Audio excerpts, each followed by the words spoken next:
Los movimientos que se generan en la parte superior del cuerpo son flexión y extensión. Vamos a ver al paciente que se encuentra en un plano sagital con un eje transversal. El paciente genera este movimiento del hombro de flexión y extensión. La que va a hacer el paciente se encuentra en un plano frontal y en un eje transversal. Este movimiento va a ser la abducción y aducción del hombro.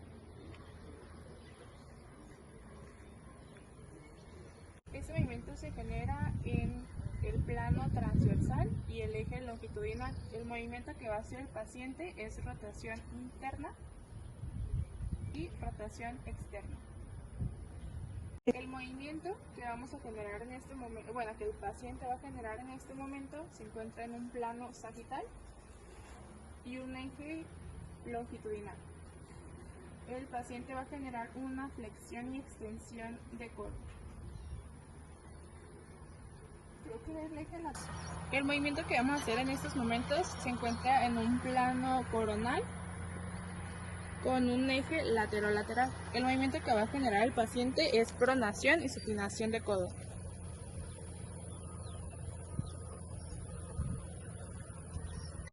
Este movimiento que va a realizar el paciente está en un plano sagital y un eje transversal.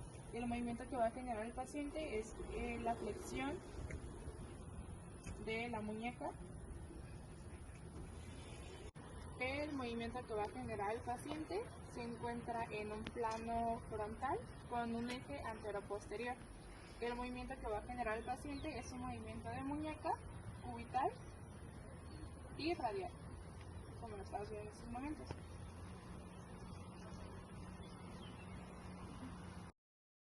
continuación se ejecutarán los movimientos en la columna cervical. Nuestro paciente se coloca en un plano sagital con eje latero-lateral y realiza los movimientos de flexión y extensión. Ahora nuestro paciente se colocará en un plano coronal con eje antero-posterior y realizará el movimiento de inclinación derecha e inclinación izquierda de la cervical. Nuestro paciente se coloca en un plano transversal con un eje longitudinal y realiza la rotación izquierda y derecha de la cervical. Ahora los movimientos de la columna lumbar. El paciente se coloca en un plano sagital con eje latero-lateral y realiza una flexión y una extensión. El paciente se coloca en un plano coronal con eje antero-posterior para realizar una inclinación derecha e izquierda de la columna lumbar.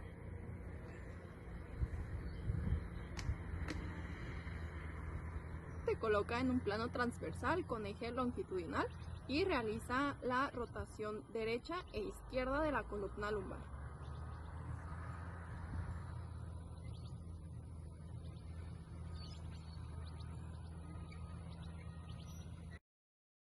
Los siguientes movimientos a efectuar se realizarán en la parte inferior del cuerpo. La cadera realiza un movimiento de flexión y extensión con un plano sagital y un eje transversal.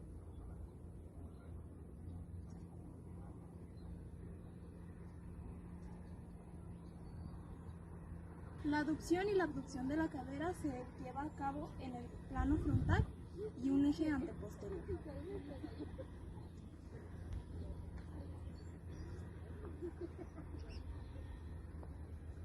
La rotación interna y la rotación externa se llevan en un plano transversal y un eje longitudinal.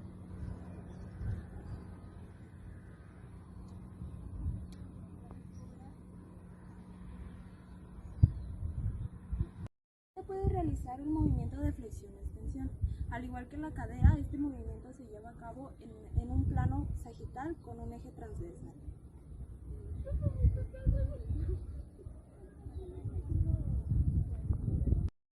El tobillo puede realizar una flexión dorsal y la flexión plantar.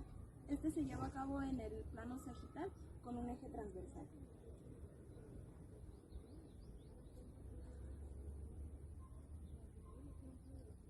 flexión y la eversión del pie se lleva a cabo en un plano frontal y un eje anteroposterior.